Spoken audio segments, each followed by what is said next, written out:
Gente, então, vou apresentar o nosso professor de hoje, né? Professor André. O professor André, ele é doutor em informática na educação pela Universidade Federal do Rio Grande do Sul, é mestre em comunicação pela Universidade Federal do Rio de Janeiro, é mestre em engenharia de produção pela Universidade Estadual do Norte Fluminense, Darcy Ribeiro, a UENF. Não, eu já combinei com ele que eu não vou ler o currículo todo, porque senão a gente ia ficar um bom tempo aqui, mas ele é coordenador também do mestrado profissional de ensino e suas tecnologias do IFE, mestrado de onde eu vim.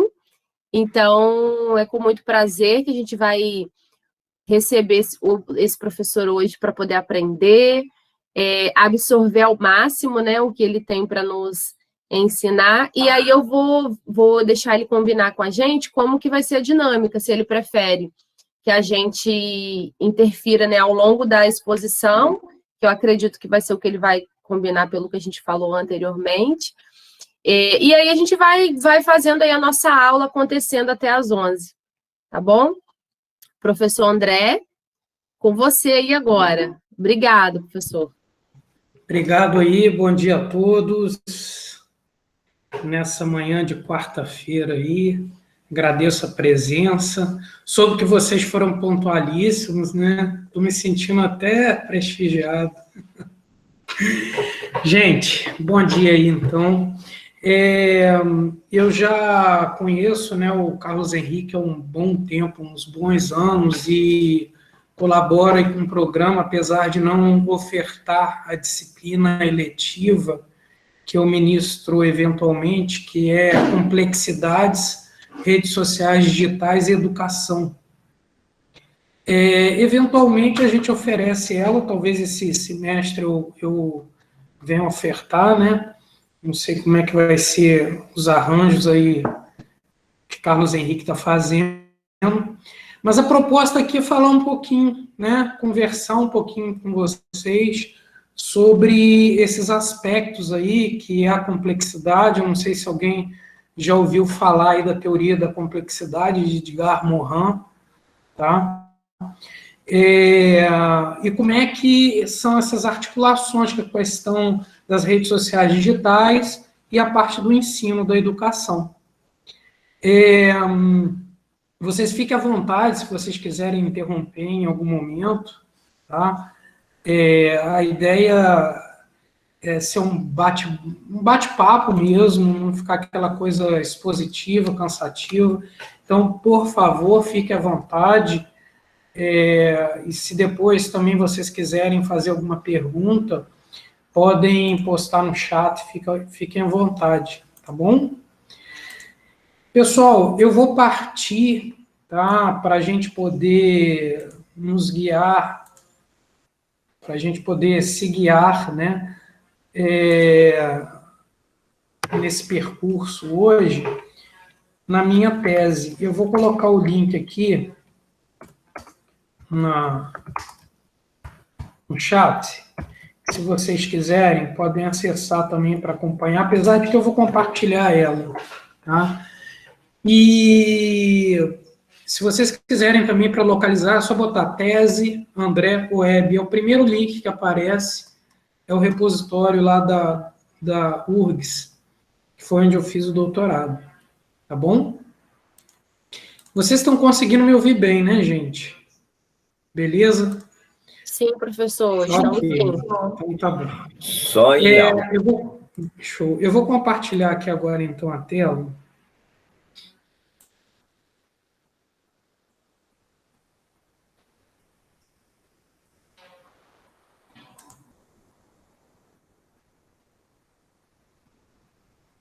Apareceu para vocês? Ou ainda não? Sim. Apareceu sim, professor. Beleza. Apareceu Então, sim. Deixa eu só fazer uma coisa aqui.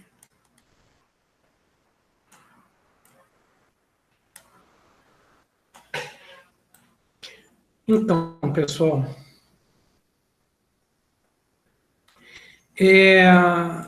essa dissertação minha, né, eu propus trabalhar a teoria da complexidade, não sei se vocês já ouviram falar, mas é de um filósofo francês chamado Edgar Morin, né? O Morin, na verdade, ele não traz... que bom aí, um monte de gente já conhecedora. Tem algumas pessoas que já me conhecem, né? Inclusive, a gente já trocou algumas ideias, para outras não. Então, quem já teve oportunidade também pode me ajudar aí, tá bom? Bom, gente, então, assim, bom dia aí, Maurício, pessoal. Bom dia a todos.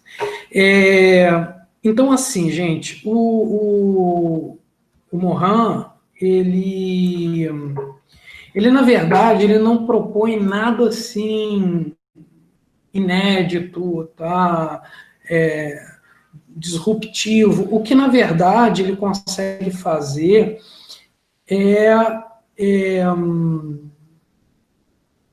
propor uma compilação, né, de vários saberes no que ele determinou como teoria da complexidade. A gente entende complexidade, às vezes a gente até usa esse termo de modo errado, né, que a gente às vezes fala, isso é muito complexo, quando na verdade a gente está querendo dizer que é muito complicado, né?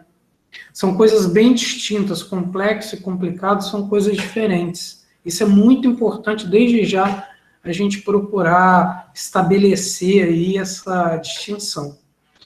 Uma coisa complicada, como todos sabem, é aquilo que é de difícil realização, né? Isso é complicado, quer dizer, a solução não é imediata. Uma coisa complexa, por outro lado, é uma coisa que está interligada, ela está conectada. Inclusive, uma definição que o próprio Morin dá para complexo é aquilo que está tecido em conjunto. Então, ele estabelece que, na verdade, o nosso mundo, ele é uma série de camadas, de tecidos, né? Você tem um tecido social, você tem um tecido político, e dentro do político você tem subtecidos e por aí vai. Então, a complexidade, ela seria a capacidade de conseguir enxergar como é que a conexão desses tecidos se estabelece. Eu costumo dar um exemplo, né, para quem já me ouviu falar um pouquinho sobre isso, que é o seguinte, vocês imaginem aí a parede da casa de vocês, né, ela tem aí 20 tijolos ou 40 tijolos a parede, né? Aí eu pergunto a vocês, se vocês pegarem esses tijolos e empilharem eles, esses tijolos empilhados vão ter a mesma altura da parede? O que vocês acham, gente? Podem falar aí no chat ou por voz. E aí? O que vocês acham? Aqui é Gilberto. Sim, não, depende da posição, várias respostas. Ele não vai ficar na mesma altura da parede. Por quê? Qual a tua sugestão aí para porque tem a massa, resposta? o cimento. Perfeito. Entre os tijolos. Perfeito. Exatamente. Entre os tijolos que estão na parede, existe uma coisa chamada cimento. Tá? Esse cimento, ele cria coesão, né? A parede não existiria sem ele. A gente pode até empilhar os tijolos, mas não vai durar muito tempo. Tá?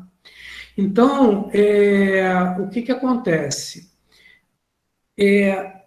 Eu faço essa analogia para vocês entenderem um pouco como é que é essa questão da complexidade.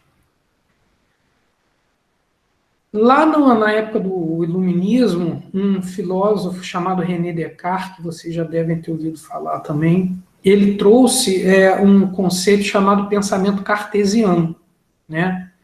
E dentro desse conceito, uma das premissas, né, o cogito ergo sum, eu penso logo existo. Outra, dentro desse contexto, era fragmentar para entender, ou seja, na época em que havia muito conclusões empíricas, a ciência ainda não estava muito forte, essa proposta do Descartes ela foi muito importante para poder ajudar as pessoas a entender o mundo que cercava elas.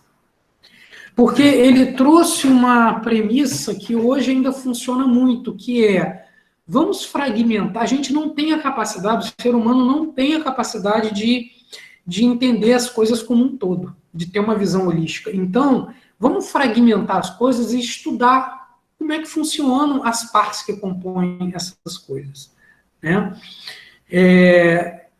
De certa maneira, Ederval, dividir para conquistar mesmo, tá? Conquistar o quê? O saber que não havia na época.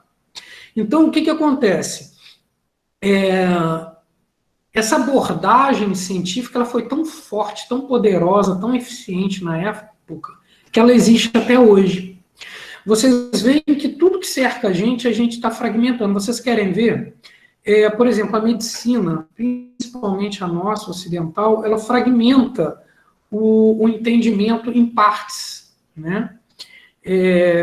Você tem um especialista do coração, do pulmão, né? Tem até uma piadinha que o cara foi no pneumologista, que ele estava com uma dor no pulmão e tal, do lado esquerdo, aí o médico atendeu ele e falou, ó, beleza, eu vou te encaminhar para o colega meu. Ele, poxa, doutor, mas o senhor não é pneumologista? Eu não estou entendendo. Não, é porque eu sou especialista em pulmão direito, esse colega meu em pulmão esquerdo, ele vai poder te atender melhor, né? Então, isso daí é o exagero, é a super especialização, né? Então, o que acontece? Dentro das empresas também a gente tem isso. Vocês peguem uma organização, quer seja escolar, quer seja industrial, no seu aspecto administrativo, organizacional, ela está lá toda estruturada em departamentos, né? Tem um departamento de recursos humanos, departamento de marketing, tudo separadinho lá, organizadinho, né? Tudo separadinho. E a gente nem consegue imaginar que seria possível outras maneiras de enxergar essa organização, tá? Assim, o René Descartes, ele foi muito importante porque ele influenciou a estrutura de pensamento da sociedade moderna e ainda perdura até a sociedade contemporânea.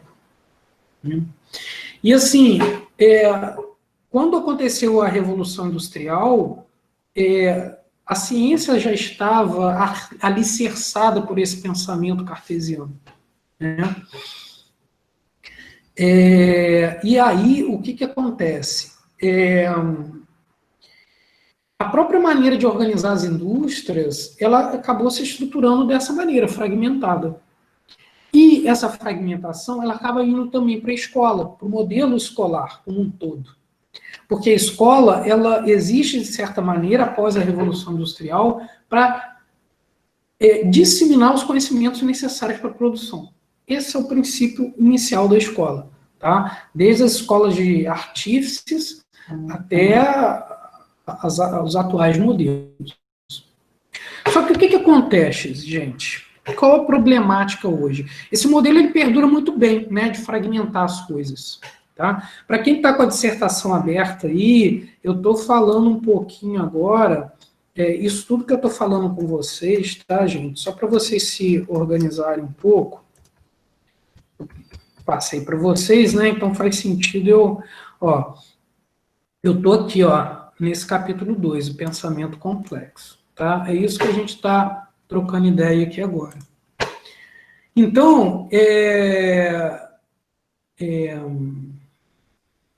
o que acontece?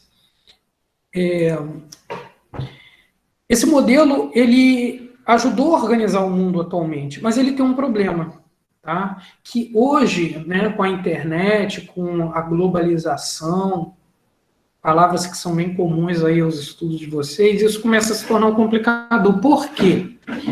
Porque quando a gente fragmenta, né, quando a gente fragmenta,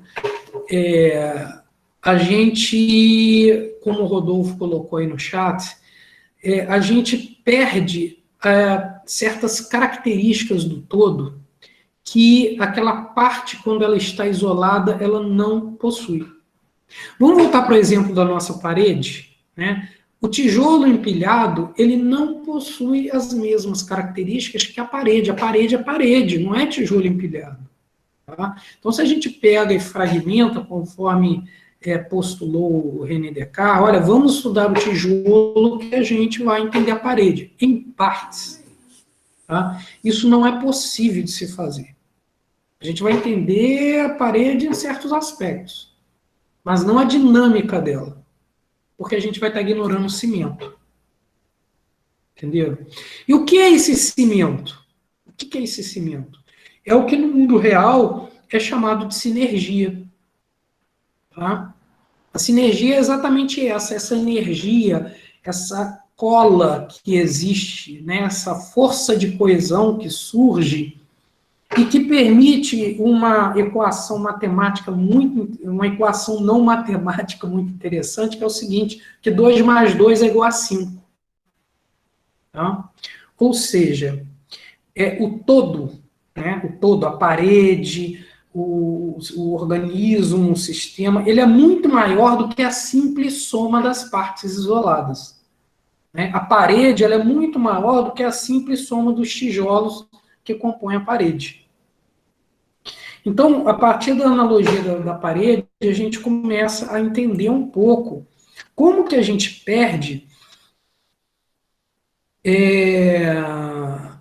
quando a gente se limita ao pensamento cartesiano fragmentador. Esse foi um erro que durante muito tempo eu cometi. Quando eu comecei a estudar isso, nossa, mas o cartesianismo é o demônio na Terra. Não, não é. Ele é muito importante. Tá? A gente, quando começa a estudar a complexidade, a gente às vezes tende a demonizar o cartesianismo. Não é. As coisas se complementam. É como se a complexidade ela fosse uma camada além, que permite além da visão cartesiana. Então, não é para abandonar totalmente a questão cartesiana, é para enxergar que ela tem limitações. E quando a gente se limita a isso, a gente tem uma visão incompleta das coisas. Então, gente, isso daí é um pouquinho do histórico, do contexto dessa questão. Né? O porquê que a complexidade é importante para entender o mundo. E o legal disso é que ela se aplica a qualquer área. Né? A parte de informática, de educação, de medicina, não é um saber específico de uma área. Por isso que a complexidade, o Morin, ele é um teórico muito interessante, porque ele acaba se adequando a várias áreas. Né? Quando eu fiz o meu doutorado lá na URGS, assim, não tinha ninguém que trabalhou com Morin, não tinha ninguém trabalhando com Morin, era mais Piaget, o Ausubel, né? O Vygotsky, esses autores mais clássicos, né? O Morin, tá? Bakhtin, e por aí vai. Então, assim, a minha orientadora, ela até foi muito corajosa, porque ela também não trabalhava, corajosa no sentido de orientar, né, um trabalho, porque a orientação, eu digo que tem muito a ver com afinidade, tá? Muito mais afinidade entre o orientando e o orientador, do que necessariamente até a questão técnica ou de conteúdo, de conhecimento. Bom, daí, gente, que assim foi e continua sendo até hoje o trabalho lá no PGCL, que é o programa lá em informática na educação, que trabalhou com a complexidade, mas ela se aplica muito bem em qualquer área. É uma teoria muito versátil. Mas vamos entender um pouquinho, né? Aqui a gente não vai conseguir ir muito a fundo, porque isso é uma disciplina, mas a ideia é dar uma visão geral para vocês. Né? Para quem está acompanhando aí, gente, vamos aqui.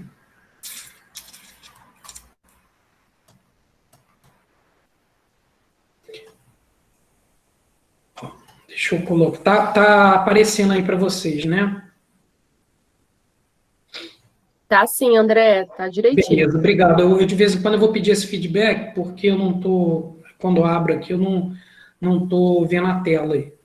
Olha só, gente, o Morin, quando eu falei para vocês, assim, o Morin ele não trouxe nada inovador. Ele, na verdade, ele fez uma compilação de saberes que já existiam e organizou isso. É mais ou menos que nem, sei lá, eu gosto de fazer comparações, a Bíblia. A Bíblia não é um livro. A Bíblia, na verdade, é uma reunião de vários livros, de vários textos, né? Então, o que ela em si é inédito é que ela compila isso tudo. Isso é a ideia de compilar, de reunir, tá? Então, na verdade, o Morin vem e traz a compilação na teoria da complexidade de vários conceitos que já existem. E, na verdade, ele estabelece 7, que eu vou falar aqui bem brevemente, tá? O primeiro deles é o princípio sistêmico. O que é esse princípio? Esse princípio ele surge com a teoria dos sistemas de Ludwig von Bertalanffy, tá? Ludwig von Bertalanffy. Esse biólogo ele começou a estudar as características comuns que haviam nas cadeias animais. Ele começou a ver que uma característica sistêmica em todas elas, que é entrada, processamento, saída e retroalimentação. Tudo que há no mundo tem isso. Ó, quando a gente respira, testem aí agora, ó, você está inspirando. Isso é a entrada. No teu pulmão acontece o processamento. Saída, né? Expiração. Retroalimentação é o teu organismo dizendo, olha, o nível de gás carbônico baixou, tá tudo bem, tá?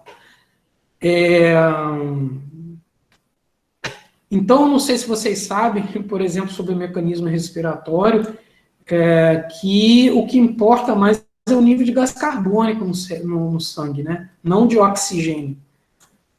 Tanto que se a gente estiver numa garagem fechada com o motor do carro ligado, tu corre o risco de morrer mesmo tendo oxigênio. Só que tu vai inalar gás carbônico.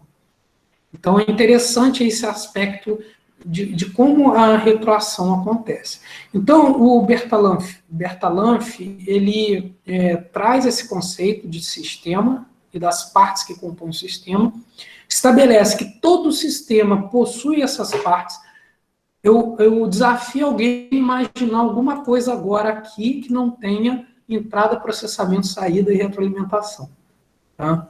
Vamos ver se até o final aqui da nossa fala, do nosso encontro, alguém cita alguma coisa aí. Tá? Então, gente,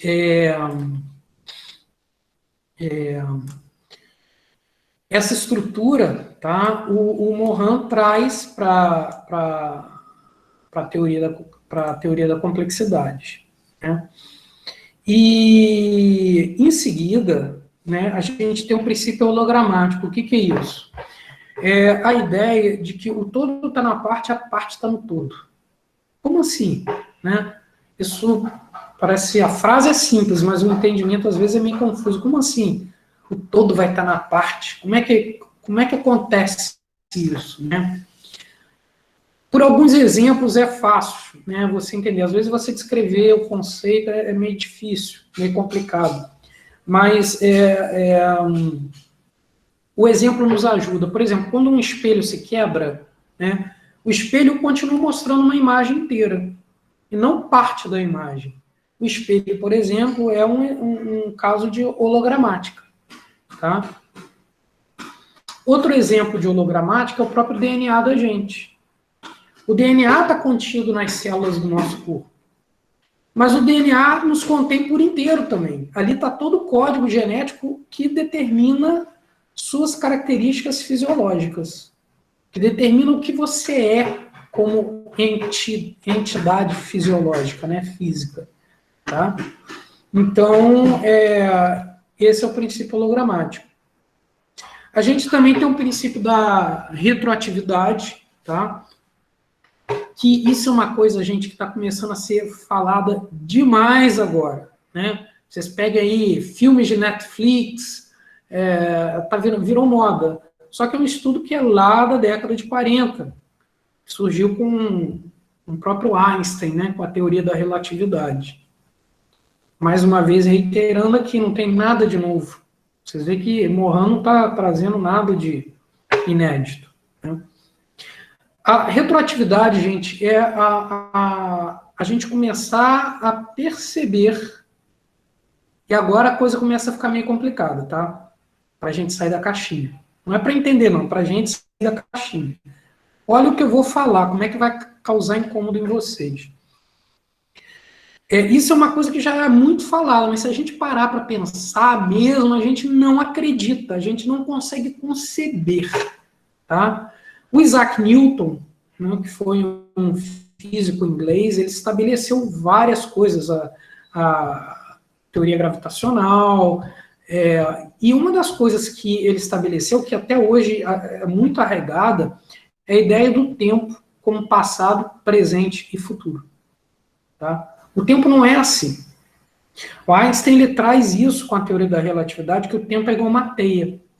Na verdade, eventos podem estar acontecendo em paralelo. Para vocês terem ideia sobre o que é isso, tá? Parece meio metafísico, meio tipo, olha, o que isso tem a ver comigo, né? Com o meu estudo de mestrado, doutorado? Em princípio, nada, porque às vezes a compreensão disso no nosso dia a dia está tão distante, né, do usual para a gente que a gente não consegue enxergar uma aplicação. Mas ela existe. Imaginem um filme, né? Quando vocês fazem um filme no celular ou tal, reparem que existe vários... O que é um filme, gente? São várias fotos em movimento, né? Então, nós somos seres tridimensionais. O que significa isso? Que a gente está subordinado ao tempo. A gente só consegue enxergar um frame de cada vez. A gente só consegue sentir ou perceber um frame de cada vez.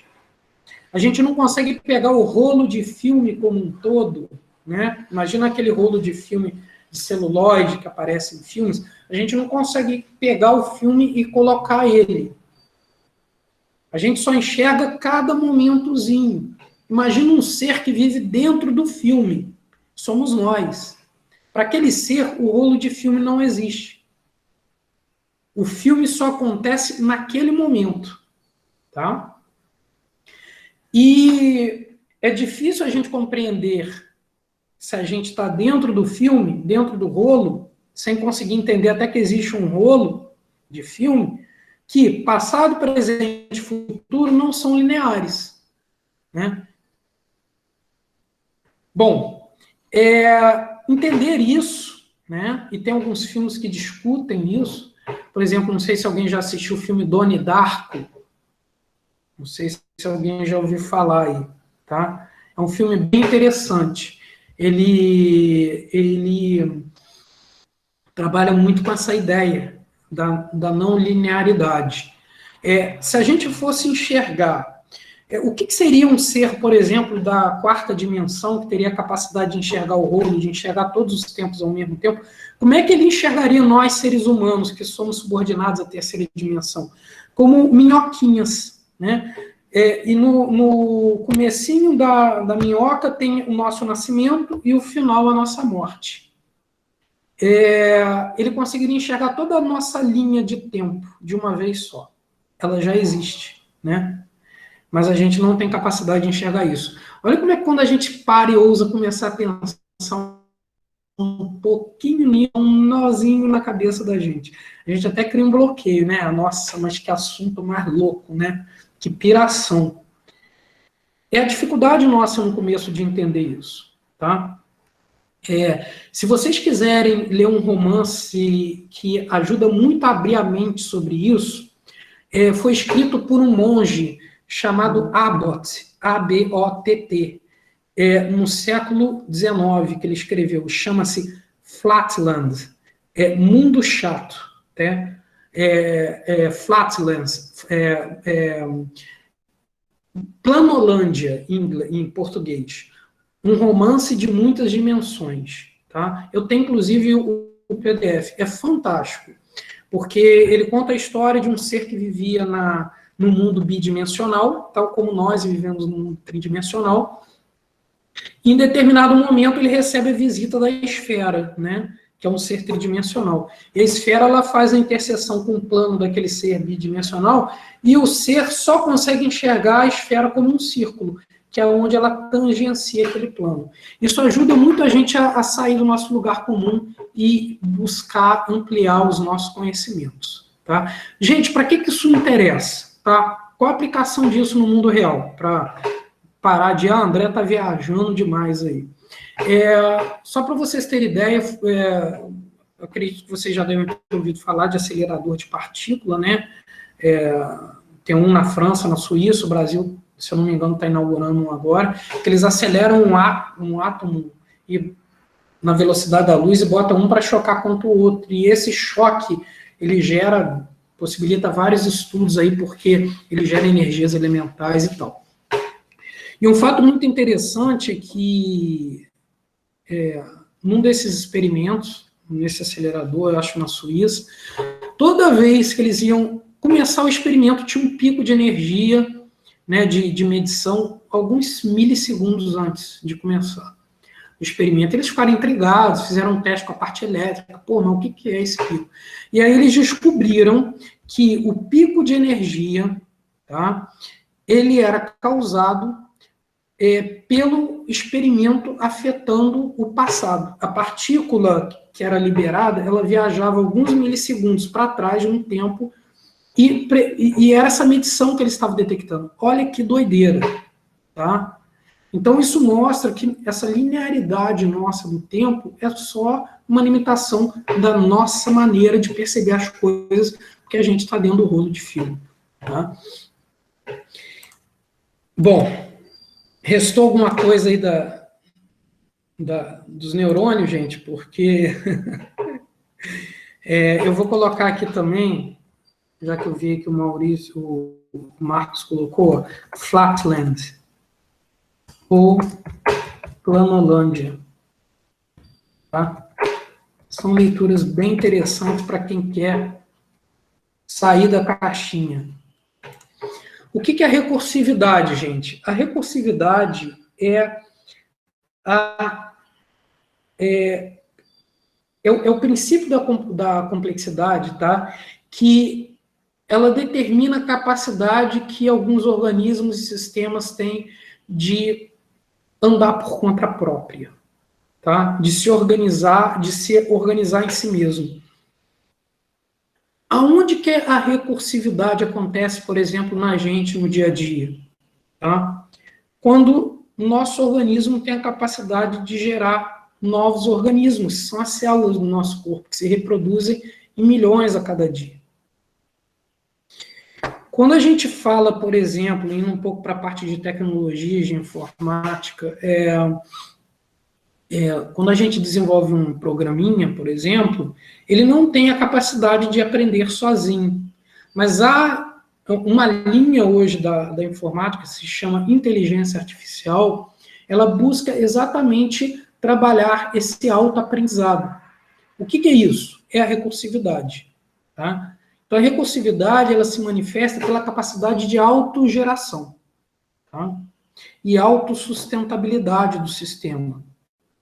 Por exemplo, o planeta Terra, ele é recursivo, né? Você tem um ciclo da chuva, você tem a própria natureza recursiva, você vê, por mais que o homem insista em cagar com tudo, né? Botar fogo no Pantanal e ter essas queimadas todas e tal, a natureza, no final das contas, ela consegue recuperar-se.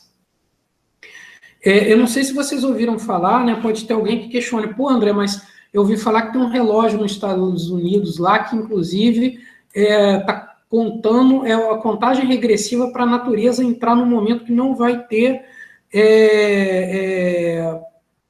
ponto de retorno, né? Que esse poder de cura vai ser irremediável. Sim, é fato.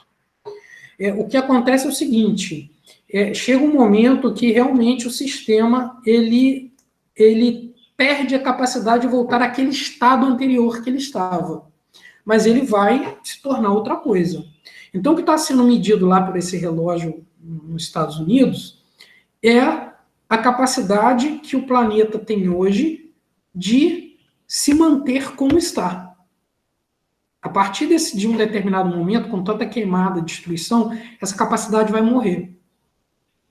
Aí você me fala, tá, mas aí a recursividade se perde? Não. Vai se perder nesse contexto do que existe, inclusive dentro de um ecossistema que possa suportar a vida humana. Mas vai se tornar outra coisa. Né? A Terra, o planeta, ele continua sendo, por exemplo, Vênus. Dizem que Vênus já foi como a Terra. Né? Só que hoje sofre de um efeito estufa que a atmosfera está em 427 graus centígrados. Permanentemente. Ela continua sendo recursiva. Aquilo ali se mantém. Tá? Então, essa é a questão.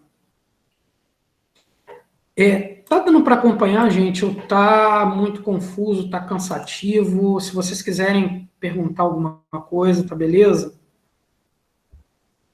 Pois é, recupera-se matando algumas espécies. Diz que a maior praga que tem no planeta Terra é o ser humano, né? Que ninguém consegue competir. As suas explicações. Estou gostando bastante, sabe? A gente às vezes brinca que o projeto de Deus que deu errado foi justamente a parte que entrou o ser humano, né? Pois é, cara, mas não tem projeto errado. Não tem projeto errado. Isso, então, professor? Sabe por quê? Essa questão da recursividade, ela é muito interessante até para refletir sobre isso. Porque, por mais que para nós pareça errado, né, não é um erro. Não é um erro. Tá? Tem, inclusive, vertentes teóricas aí que dizem que, para quem assistiu Matrix, né, Carlos Henrique gosta muito desse filme, vai ter o 4º episódio agora, que os próprios dinossauros, né, que foram extintos em algum momento, foram uma versão de possibilidade de vida. Né? Essa versão, em algum momento, ela se expirou e deu lugar a outra versão. E talvez nós estejamos acelerando o processo de vir uma nova versão, né? Porque a gente não está muito preocupado em manter essa versão que está rodando aí, né? Por esse ponto de vista, eu concordo, né? Você pensar na evolução do planeta, do universo, é interessante. Mas quando a gente olha para a nossa capacidade de ser seres racionais, a gente começa a perceber que a gente tinha tudo para não acelerar esse processo e viver em harmonia e equilíbrio com tudo que a gente tem aqui que nos favorece, né? E aí, assim, eu acho interessante essa fala justamente por causa disso. Se a gente tem todas as condições para poder viver aqui em harmonia e em equilíbrio, por que é que a gente não vive? Isso são questionamentos que a gente acaba não tendo a resposta, né? Pelo menos eu não tenho. Sim, sim. Eu estava assistindo um documentário, tá no Prime Video. Quem tem o Prime Video aí pode buscar. Sobre a culinária japonesa. Deixa eu ver se eu acho o link aqui para botar, para ver se porque eu gosto de falando e mostrando também para vocês irem assistindo, né? Espera um instantinho só. Esse documentário, gente, ele é interessante porque ele traz muito da questão da cultura japonesa, como é que... tá aqui, achei. Como é que eles se integram com a questão do meio ambiente, da natureza, tá? Uma coisa que para a gente é muito mais destrutivo, tá? Então, a gente, quando começa também a estudar um pouquinho da complexidade, a gente vai conseguindo fazer mais essas amarrações. O próprio estudo da complexidade, ele ajuda você a começar a ficar mais atento para amarrar essas coisas, né? Ó, o documentário é esse, tá, gente? No Prime Video, vale a pena. Prime Video tá R$10, até quem não quer, vale a pena. Os caras estão pegando pesado mesmo, tá? Professor, Diga. eu estou aqui como conferência, porque eu estou do celular. Meu nome é Nanine, eu estou no Dinter também. Eu achei muito interessante, já que, né, o senhor abriu aí para a gente colocar alguma fala, fazer alguma colocação. Achei muito interessante a teoria do Morin. Eu já tinha lido alguma coisa a respeito, não muito profundamente. Mas o que me chamou muita atenção na sua exposição, né, é saber que essa compartimentalização do conhecimento promovida pelo pensamento cartesiano nos influenciou tanto ao ponto de a gente ainda estar muito apegado, né, a essa visão, né, e essa visão também acabar, como foi colocado, a gente não tem que demonizar, né, o cartesianismo tem o seu papel, né, tem a sua importância, isso aí, inclusive para a constituição da ciência, das disciplinas que nós temos hoje, né, da maneira como elas estão arranjadas. Isso se deu sobretudo, né, no século XIX, quando, né, o conhecimento, o saber começou enfim, né, a ganhar esse espaço mesmo e esse modelo que está aí até hoje. Mas quando a gente chega, por exemplo, no início do século XX, também já, até em termos da minha área, né, de linguagem, há vários teóricos da linguagem que começam a questionar isso, né, começam a questionar isso e começam a propor, né, uma visão também de linguagem que seja mais ampla, né, menos compartimentalizada e que estude o ser humano na sua complexidade, né, no seu todo. Né, e isso é muito interessante, assim, eu gostei muito porque, de fato, né, é uma teoria que pode se aplicar a vários ramos de conhecimento. Né? Então, quando você falava aí, eu pensava dentro da minha área, né, que é a área de linguagem, a área de literatura, né, e é muito interessante isso. Inclusive, essa tendência de compartimentalização, e que é uma força muito grande que existe até hoje, né, tá tão visível aí, que dentro do meio acadêmico, às vezes é muito difícil você encontrar pessoas que conseguem dialogar com diversas áreas ao mesmo tempo. Né? Há uma tendência a uma especialização sempre, né? E isso acho que é muito ruim, porque acaba limitando a gente a uma visão apenas, né? E a gente precisa ter essa visão mais holística, como você colocou aí de início, né? Uma visão mais do todo, até para a gente se compreender enquanto ser humano nesse mundo hoje, que está muito complexo, né? Então é isso, né? Assim, eu acho que cada vez mais, né, por causa da questão da tecnologia, é muito legal essa associação que você conseguiu estabelecer, e o caminho é esse. A proposta de eu estar apresentando isso é exatamente vocês perceberem como essas conexões se estabelecem, como é que a teoria da complexidade pode ajudar vocês nessa caminhada, né? E é a proposta da disciplina também. Né? Porque, por exemplo, na minha área, professor, que é da literatura propriamente, a gente pode falar de tanta coisa quando fala de literatura, a gente pode estudar tantas coisas ao mesmo tempo, mas aí muitas vezes a gente acaba se preocupando apenas com aquilo que é o objeto em si. Tudo bem, né, que cada ciência tem que definir com muita clareza qual o seu objeto, qual o seu campo.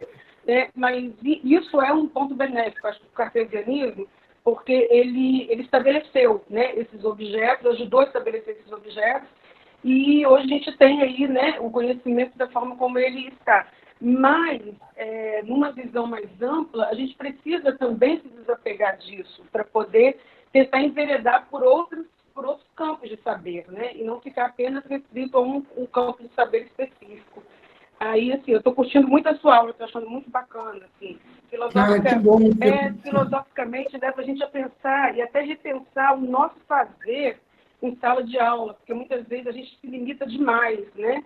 No caso, eu sou professora, o professor tem esse cacuete, né? De sempre se reportar à sua sala de aula. E a gente precisa ter essa visão mais ampla, né? Até porque os nossos alunos, essa geração de hoje tem um olhar mais amplo sobre o mundo.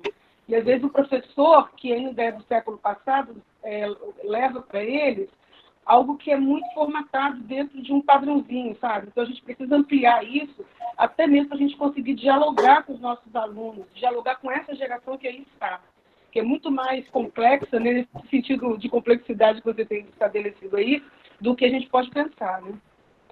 Sim, e perceba uma coisa, né? Eu vou até antecipar uma coisa que eu ia deixar mais para o final, já que tu trouxeste isso aí. A teoria da complexidade, ela ajuda, ela dá suporte, inclusive, a questões, por exemplo, na área de educação, né? Quando a gente, por exemplo, pensa, a gente tem que mudar a maneira de ensinar, porque o aluno já é diferente, como é que é isso? Como que mudar a maneira de ensinar, né? A coisa passa pela percepção de que você não pode mais fragmentar os saberes. Só que isso é muito complicado para o professor de hoje, né? Porque ele teve uma formação pedagógica cartesiana, ele aprendeu a dar aula de maneira cartesiana, né? Aulas que você... A própria concepção dos cursos já começa errado, porque fragmenta os saberes em disciplinas, né? Hoje a BNCC fala em competências, exatamente para poder quebrar um pouco disso, né? Mas por que competência? A teoria da complexidade explica, tá? Então, o que acontece? A gente, às vezes, fica batendo a cabeça, pô, como é que eu posso fazer uma aula diferente, né? Pensa o seguinte, quer fazer uma aula diferente? Como é que você pode reunir todos os saberes? Fazer os alunos trabalhar que nem na vida real, por exemplo. Como é que isso poderia acontecer? Alguém tem uma ideia? Alguma proposta, abordagem pedagógica? Alguma sugestão, gente? Isso aí, Matheus. Exatamente, projetos e problemas. Tá? Só que aí, vamos lá. Eu vou trabalhar com aprendizagem baseada em projetos e problemas, né? Qual é a diferença? A aprendizagem baseada em projetos possui vários problemas. Então, um projeto ele é mais longo e tal, o problema ele já é mais pontual, mas ainda assim é muito interessante. Trabalhar com equipes, alunos em equipes. Só que isso vai exigir que você saia do seu pedestal, né, de dono da verdade, porque tu nunca foi dono de verdade nenhuma, né? Você tem que pensar em como ligar os saberes, e ligar os saberes vai exigir que, por exemplo, o corpo docente se ligue, né? O professor de química trabalhe junto com o professor de física, junto com o professor de matemática. Eu vou postar um negócio aqui para vocês. Espera aí. YouTube Pro Academia. Um segundinho.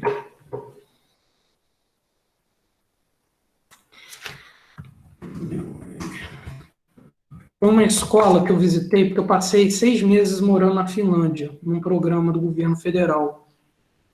E foi aonde, né, eu mudei minha maneira de pensar aí radicalmente, que era aquele professor bem tradicional, né, daquele tipo assim, dá um problema X e cobra às vezes X mais 1, porque você acha que com isso você está obrigando o aluno a estudar mais, né. Hoje eu costumo dizer que se o teu aluno não cola, tem alguma coisa errada. Tá? Só que isso dentro de um contexto, tá, gente? Da aprendizagem baseada em projetos e problemas. Isso aqui é uma escola da Finlândia, postei no chat, que...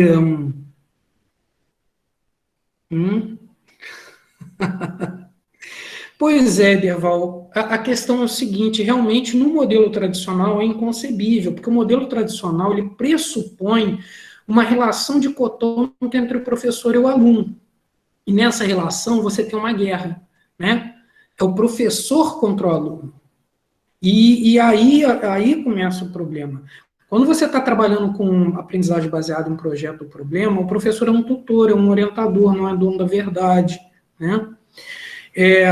Nessa escola aí que eu postei o link, Pro Academy, os alunos eles fazem o primeiro ano básico e depois eles escolhem se eles vão continuar o modelo tradicional de disciplinas ou eles vão abrir uma empresa e lançar esse produto no mercado.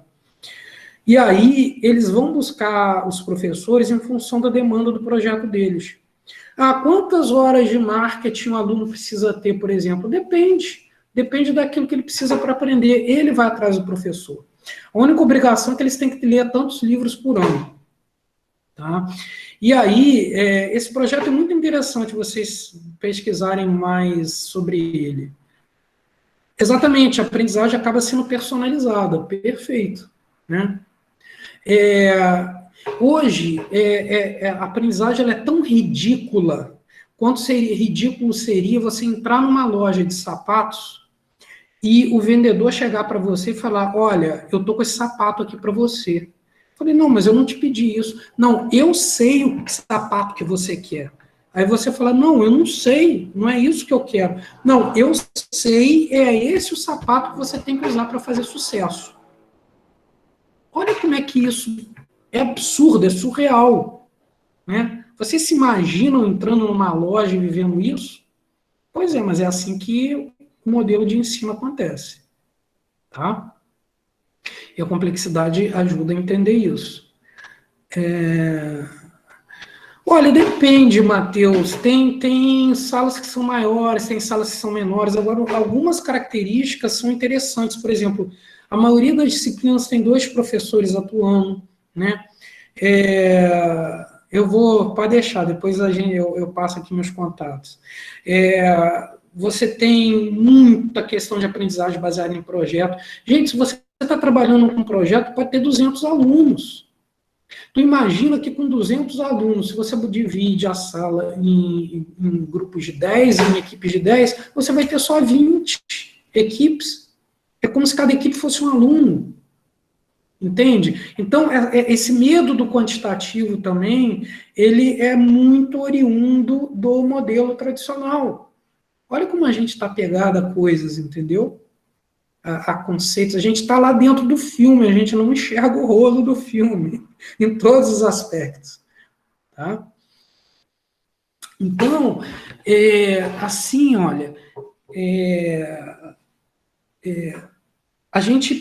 o grande desafio hoje nosso é que a gente está na crista da onda da mudança. O mundo está demandando as coisas. E vocês que têm a oportunidade de fazer um mestrado e doutorado, vocês têm uma importância social, espiritual, que seja muito grande. A responsabilidade nossa é muito grande, porque a gente não pode se limitar vou fazer uma pesquisa para ter meu diploma. É muito mais que isso. A gente tem hoje o poder de transformar o mundo. Tá? É claro que a gente vai sentir que a gente é formiguinha, que a gente vai quebrar a cara um monte de vezes, Eu já tive aluno, quando eu comecei com essa questão de trabalhar a aprendizagem baseada em projeto, que o aluno virou para mim e falou, professor, tu não vai ditar nada para eu copiar, não? Eu preciso copiar. Eu fiquei com pena do rapaz, entendeu? Porque ele estava tão adestrado ao professor. Eu falei, olha, infelizmente eu não sei nem o que te dizer para copiar, porque eu não posso entrar na tua cabeça e fazer você entender algo. Aí um esquema que eu fazia no começo, quando eu ainda não trabalhava tanto com PBL, mas estava ainda me mudando um pouco, era pedir ao aluno depois para falar o que ele ele tinha entendido, né?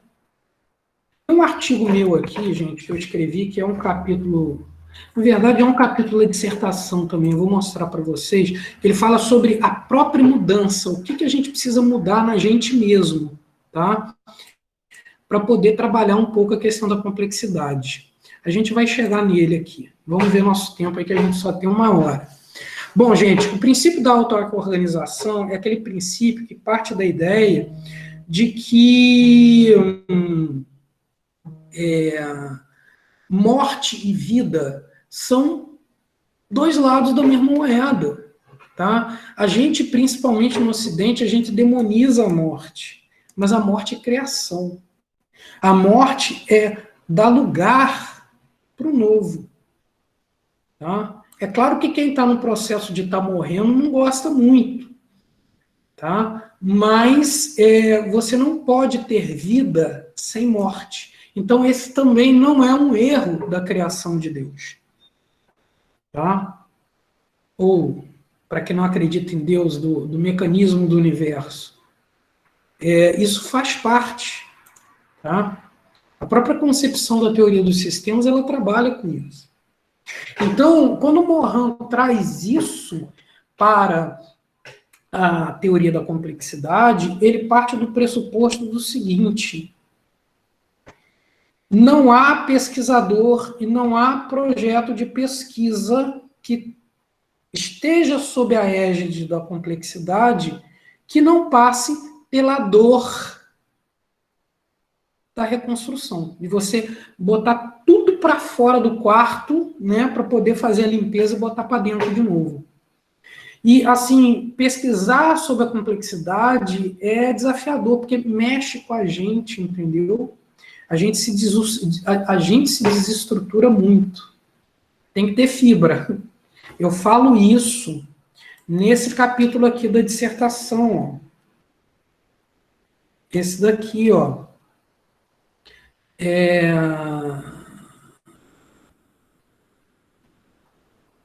Cadê? O percurso da conversão do olhar. Esse daqui, capítulo 6, página 60. Tá? Esse percurso, gente, eu quebro um pouco o protocolo da estrutura científica, porque eu falo, é um capítulo inteiro que eu falo como é que eu como pesquisador, eu mudei meu pensamento, sofri por essa mudança. Então, imagina uma tese em que tem um capítulo inteiro falando de si mesmo. Tá? E isso, para um modelo... Olha mais uma quebra de paradigma aí. Para os modelos de pesquisa tradicionais, principalmente nas áreas de exatas, o pesquisador ele tem que ser uma entidade à parte da pesquisa para não contaminar a pesquisa. Tá? E eu falo aqui, tem um artigo muito bom, Latorre, que me salvou na minha dissertação, que foi esse Moraes e Latorre aqui, que eu vou compartilhar com vocês. Não é fácil achar esse trabalho deles, não. Mas ele trata de como é que o pesquisador deve conduzir uma pesquisa, como deve ser a preocupação com o critério de pesquisa quando se pesquisa sobre a complexidade. Eu vou compartilhar aqui com vocês também. Então, estou enchendo vocês de material aí. Tá? Marisa, exatamente. Tá? A auto-eco-organização, ela quebra a questão de errar, de que você errar é um equívoco. Você errar é um acerto. Eu costumo falar o seguinte, que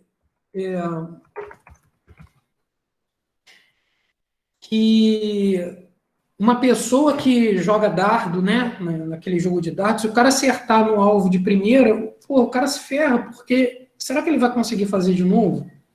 Agora, quantas vezes Thomas Edison errou para conseguir chegar no modelo? Quantas criações não tiveram ali? Com certeza, ele não, para chegar naquele modelo que deu certo, de tantas vezes que ele errou, ele sabe o caminho. Agora, quem acerta de primeiro não sabe. Né? O outro princípio, gente, é o da dialogia. Tá? Esse princípio, ele se contrapõe à dialética. Já ouviram falar? Ouvir falar, a gente já ouviu, né? Principalmente quem está aí falando mestrado, doutorado, mas o que é isso? Tá? A dialética, gente, ela está de mão dada com a dicotomia. A dialética é você enxergar os contrários, né? Por exemplo, quando a gente, para quem está ali trabalhando, de repente, com a questão de gênero, de racismo, o que você percebe é que os próprios movimentos, e agora eu vou falar uma coisa polêmica, não é para a gente entrar nessa discussão aqui agora, porque senão vai render, mas os próprios movimentos, eles continuam reforçando a dialética. Mas também não é um erro, isso é necessário, porque se vocês pegarem a filosofia védica, né, do hinduísmo, vocês vão ver um conceito chamado roda tântrica. Tá? Imagina uma roda formada por pessoas que estão segurando um calcanhar do outro, né? E isso fecha um círculo. Conseguiram imaginar? Tá? Uma roda de pessoas segurando o pé do outro?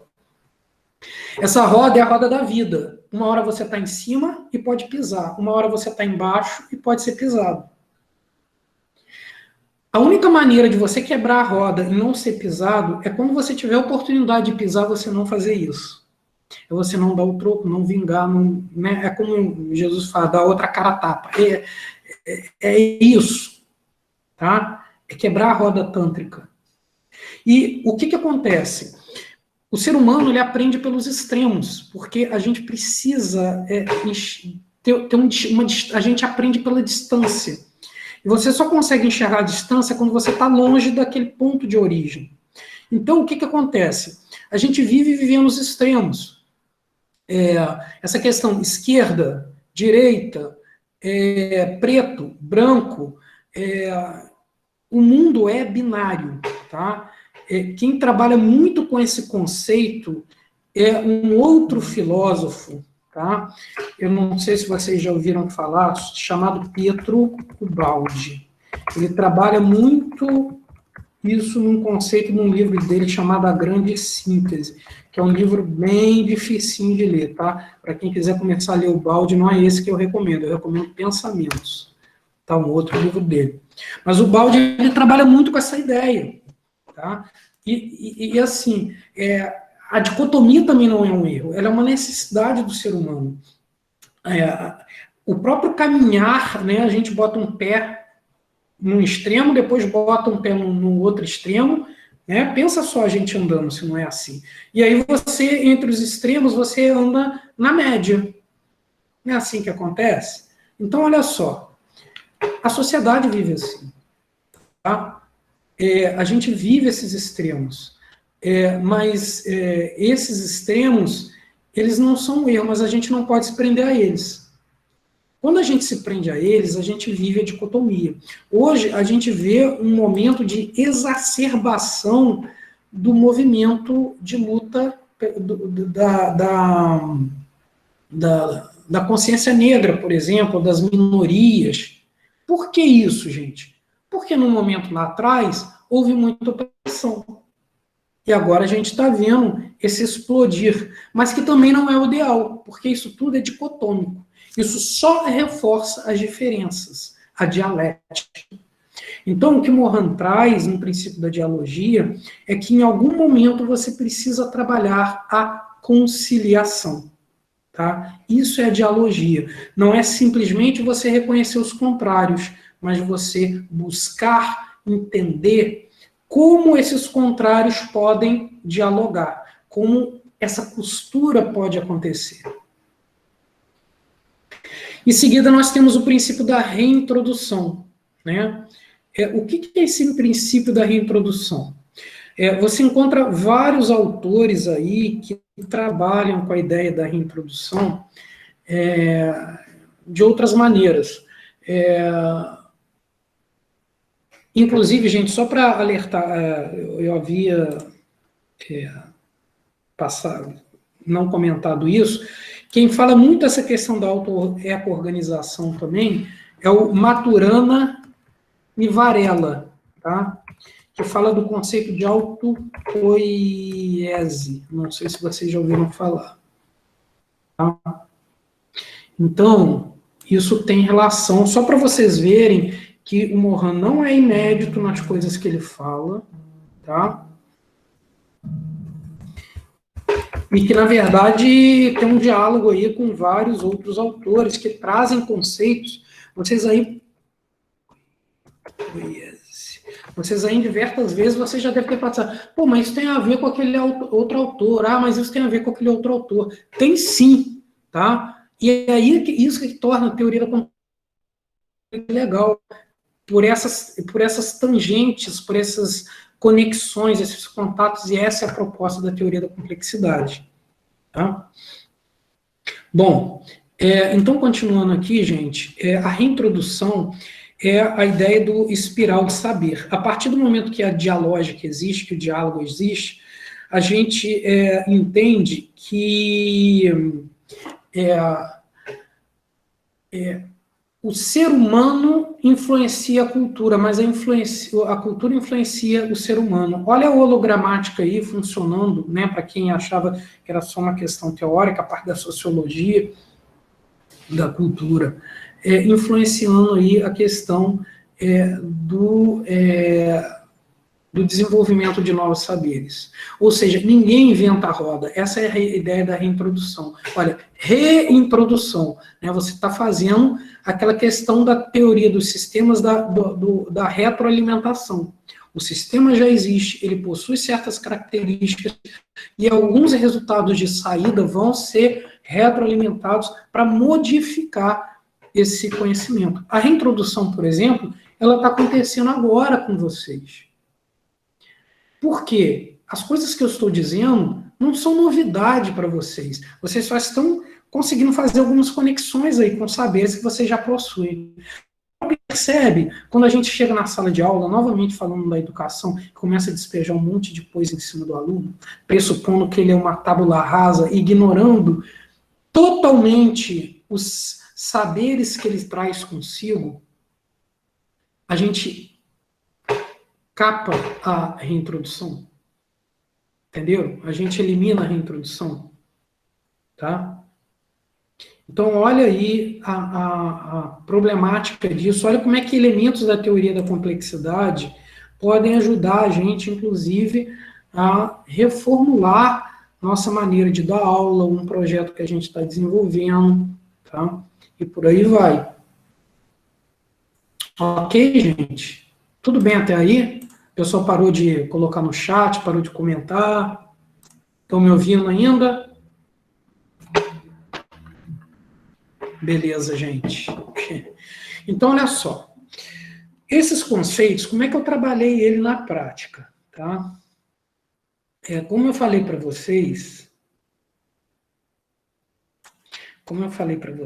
a dissertação aqui, ela não está nem estruturada naquele modelo tradicional.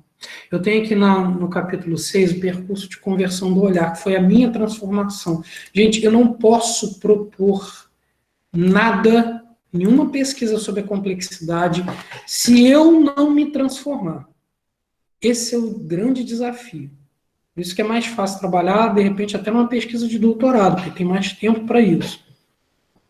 E você tem que ter protocolos para você se enxergar também. Olha que doideira, você tem que se abstrair. Né? Você tem que conseguir enxergar como se você estivesse olhando no espelho e falar, aquilo é uma imagem minha. Né? É quase que você trocar de lugar com sua imagem no espelho. É difícil, porque você faz uma pesquisa e, ao mesmo tempo, você se transforma e você tem que perceber a sua transformação e você tem que ter a cabeça relativamente tranquila para manter a sanidade com as transformações que você passa. Talvez seja por isso que haja poucos trabalhos na questão da complexidade, mas é desafiador, é muito interessante, porque é um aprendizado que a gente carrega para a vida toda. Tá? Aqui, gente, em percurso da investigação, tá? Eu trago os procedimentos metodológicos para começar a pesquisa. Tá?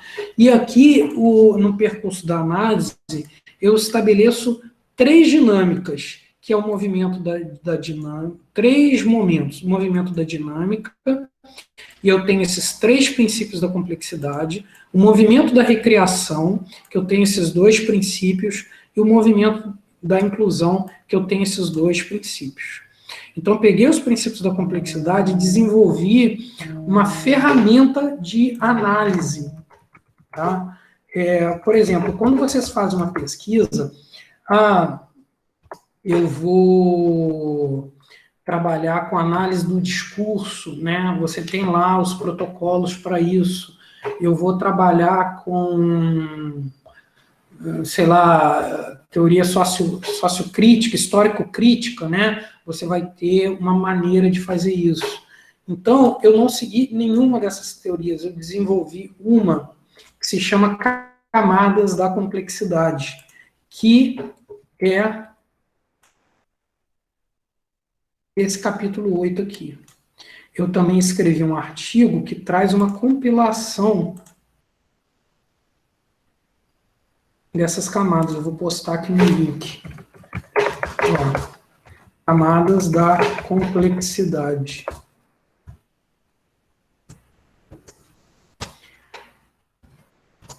Esse artigo, gente, ele mostra o seguinte, em termos mais toscos, vamos dizer assim, por falta de outra palavra. Como é que eu estabeleço os protocolos para verificar se a minha pesquisa deu certo?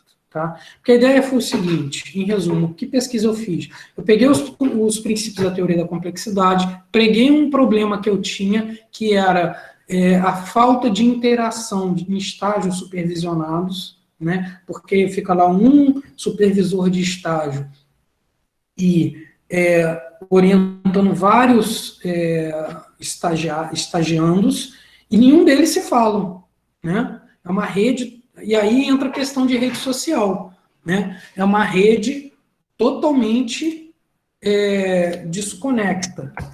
Redes, deixa eu ver se eu acho aqui o gráfico, para mostrar para vocês. Espera um instantinho. Rede.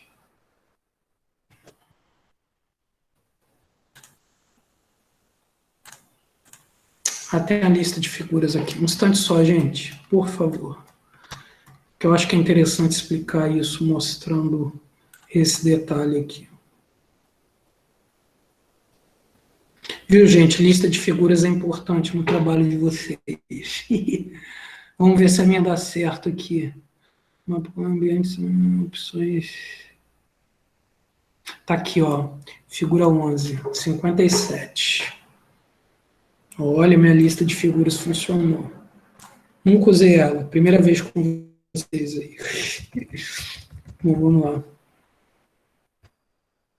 Página 57. Bom, agora eu estou falando um pouquinho da questão das redes sociais, tá, gente? Olha só. Aqui era a estrutura que eu chamei de P2A, Point to All, de um para muitos. O orientador está aqui e os vários estagiandos aqui, sem falar entre si. A proposta da minha tese foi pegar a teoria da complexidade e promover isso aqui, ó, diálogo entre todos eles, tá? Uma rede A2A, todos para todos, descentralizada.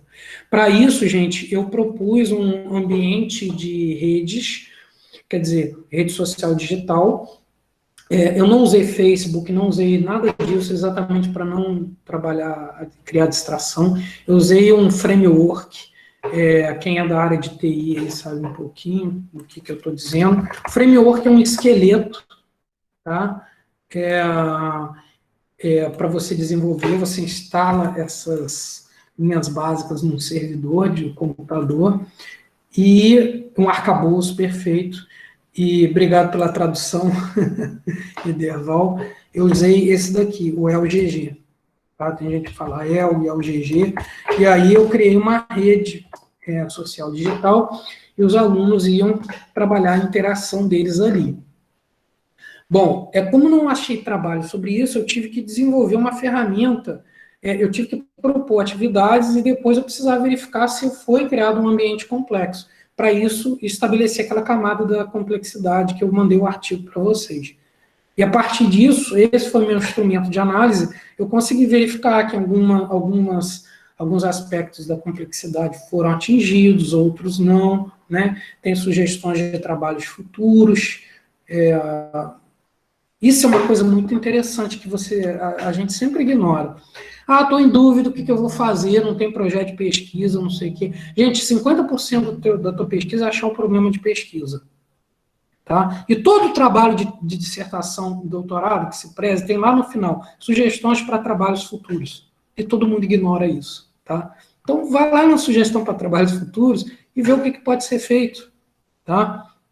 O que pode ser desenvolvido. De repente, dá um bom trabalho aí para...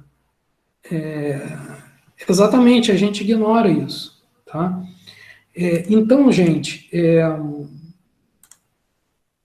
Eu propus isso, né?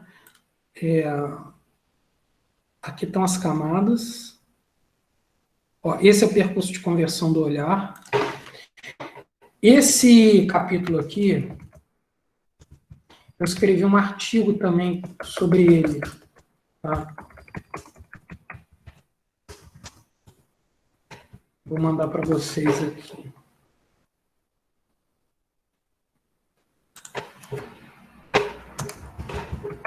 Deixa eu achar ele aqui. Achei.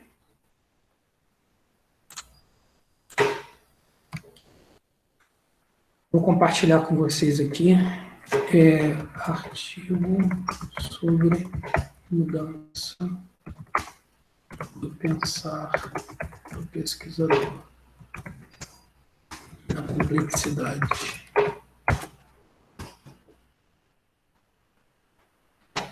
É isso aí.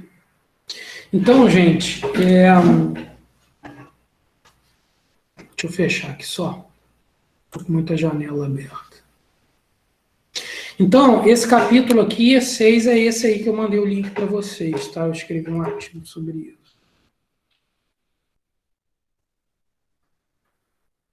Bom, essa foi a proposta, tá vendo? Criar uma integração entre os atores aí de estágio supervisionado. Aqui foi a rede social que eu propus. Ela hoje nem está ativa, tá? Mas é a RESA, a Rede de Saberes Coletivos. Os alunos trabalharam aqui. Durante muito tempo, lá na instituição, foi o ambiente para estágio supervisionado. Então, foi uma coisa interessante que vocês vão até achar naquele texto lá do artigo da Latorre, Moraes e Latorre, que eu mandei para vocês, que é uma das coisas do rigor científico, quando se pesquisa sobre a complexidade. Como é que você vê se a pesquisa... Uma das maneiras de você verificar se a pesquisa funcionou é se ela extrapolou, se os resultados extrapolaram a própria pesquisa, né? E aqui foi possível verificar isso, porque mesmo depois da pesquisa ter terminado, essa prática de estágio supervisionado continua acontecendo. Tá? E aqui é a maneira como eu analisei. A partir daquela ferramenta de camadas da complexidade, eu procurei ir verificando as falas dos alunos no ambiente, tá? Se eu ia encontrando evidências das características da complexidade. Tá? Ó, aqui são os aspectos de Moraes e Latorre para que uma pesquisa seja considerada satisfatória, né? Então, qual rigor científico precisa seguir? Então, está tudo amarrado cientificamente, gente, não é uma coisa solta. Esse artigo me ajudou muito, na verdade, me salvou, né? Eles falam da questão da autopoiese, que o Morin chama de autoeco-organização, e aí eu fui buscando as evidências dessas questões, tá? Ó, eu fui fazendo perguntas para lá na hora da análise de resultado, eu ir buscando. Então, veja bem, eu não peguei uma teoria pronta que falava sobre alguma coisa, como histórico-crítica, alguma coisa, e peguei, eu fui igual um carpinteiro, eu tive que desenvolver meu instrumento de pesquisa e de análise, tá? E aqui são as camadas da complexidade que eu falei para vocês, ó. Dentro da dinâmica, quais os aspectos estão sendo trabalhados, aí eu fui buscando estabelecer perguntas, para na hora de eu analisar os resultados, eu verificar se essas perguntas tinham sido atingidas, tá?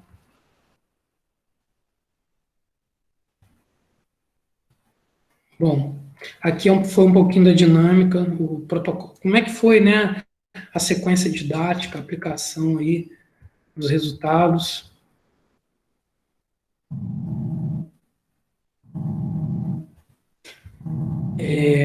que são as falas dos alunos, tá, gente? Aí eu fui pegando as falas deles e buscando evidências. E, assim, o interessante é que uma pesquisa ela não tem que necessariamente que dar certo, no sentido de dar aquilo que o pesquisador espera. Esse é um erro também muito grande. Teve muita coisa que eu esperava que acontecesse e não aconteceu. Eu não consegui que o princípio da complexidade acontecesse. E aí, a pesquisa foi ruim, foi incompleta? Não, foi o resultado de pesquisa. Tá? E aí eu fiz uma análise em cima de cada um daqueles critérios lá que foram estabelecidos. Bom, gente, em princípio, tá?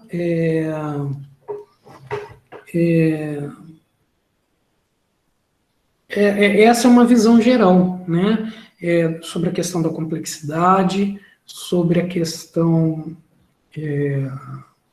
da aplicação na questão das redes sociais, a aplicação dela para a questão das práticas de ensino. Então, deu para ver um pouquinho que a teoria da complexidade é uma teoria, sim, às vezes por ela ser até muito ampla, muito dialógica, agora a gente já pode usar esse termo com outras áreas, às vezes a gente fica com um pouco de dificuldade de perceber, mas como é que eu vou aplicar isso, né, no meu dia a dia? Mas a tese aí, que a gente destrinchou um pouquinho, e caso a disciplina venha a ser oferecida, ela ajuda a entender um pouquinho mais também de como essa aplicação pode ser feita. Tá? Aí, ó, que legal, Raíssa. Que legal. Bom saber. Eu estou precisando botar a reza no ar de novo. Eu dei uma abandonada, admito. Que legal. A Elza foi uma parceira na época também. Legal. É bom você ter falado isso, sabe? Porque dá até uma vontade da gente reativar de novo, porque a gente vai se sumindo outros projetos, vai sumindo outras coisas, vai se aprofundando mais nas pesquisas e acaba deixando um pouquinho de lado algumas coisas aí. Mas valeu, gostei de saber. Bom, gente, eu estou aberto aí, né, a comentários, questionamentos, que vocês quiserem falar, apesar da gente ter aberto aí para qualquer momento vocês fazerem intervenção, eu vou dar uma descansada aí na garganta e deixar vocês exporem aí o que veio à mente. Me pediram o meu contato, eu vou postar aqui logo.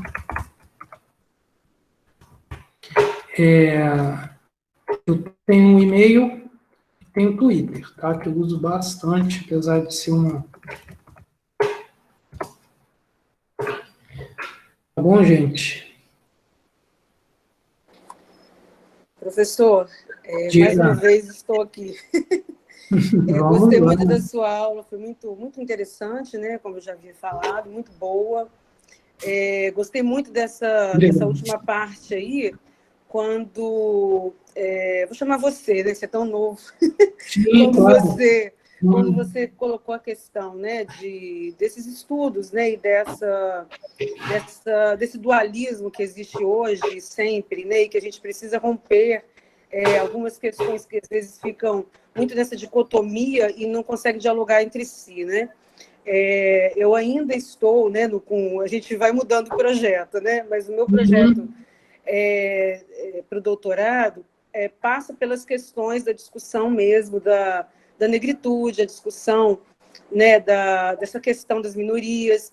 E eu me lembrei aqui de um autor, enquanto o professor falava, eu me lembrei de um autor Glissant, que ele faz mais ou menos essa leitura, assim, grosso modo, né, colocando, ele faz uma leitura interessante também dessa questão, colocando exatamente isso, que a gente, na verdade, quando a gente tenta romper com uma força contrária, a gente acaba imprimindo, isso é a lei da física, né? Uma força, talvez, uma força da mesma intensidade. Sim. E acaba reforçando isso. Não que não seja necessário, como acho que foi bem colocado aí, né?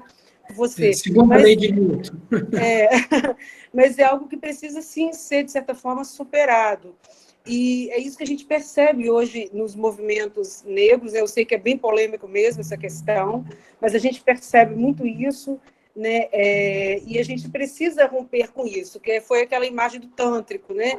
Do pegar no calcanhar do outro. A gente tem que começar, né, a agarrar pelos braços, né? A dar os braços, dar as mãos, a perceber que uma sociedade efetivamente só vai superar, né, essas questões de preconceito e de racismo e outras questões que são tão atuais ainda quanto essas, infelizmente, quando a gente começar a ter esse pensamento, né, e começar a tentar superar, né, algumas dessas questões no sentido de viabilizar o diálogo mesmo, né, viabilizar esse diálogo que também caminha, acho que numa perspectiva dialética, mas consegue superar, né, esse embate, né, essa tese, essa antítese, vamos colocar assim, né, para poder dialogar com outros de uma forma que a gente consiga construir algo. Eu gostei muito, né, dessa sua consideração. Eu acredito que vai me ajudar muito no meu trabalho, né, a entender exatamente essas forças e continuar tentando, né, observar em que sentido a gente pode caminhar para isso, né? E eu agradeço, eu tenho muito a agradecer mesmo pela aula. É bom saber que você é um colega de instituto, né? Muito bom saber. A gente é daqui do Instituto do Espírito Santo. É muito bom saber porque, de repente, né, a gente faz um convite aí para você participar de alguma mesa redonda, enfim. Eu estou coordenando, né? Estou coordenando o curso de Direito Superior lá do meu campus, e eu achei tudo muito interessante o que você falou, tudo muito pertinente para os nossos tempos hoje. É isso. Bom, gente, então, assim, eu queria agradecer, né? Meus contatos estão aí. Eu tô coordenando também, como eu falei para vocês, o mestrado em ensino suas tecnologias. Tem muita afinidade aí com vocês. Se vocês quiserem dar uma acompanhada aí nas notícias e tal, eu vou postar aqui o site, o Twitter também. Tá? Se vocês quiserem, porque eu acho que são programas parceiros, aí a gente tem muita afinidade também, muito a trocar, e de repente até criar uma geologia aí, né, entre os programas. Eu acho que isso é muito bem-vindo, tá bom? Agradeço muito a vocês aí, por terem tido a paciência, trocado ideia. Fico feliz que tenham encontrado alguma conexão aí com alguma coisa que eu tenha falado também com a pesquisa de vocês, tenha ajudado. E o que precisar, eu estou à disposição, tá bom? Vamos ver se a gente se encontra aí em alguma disciplina.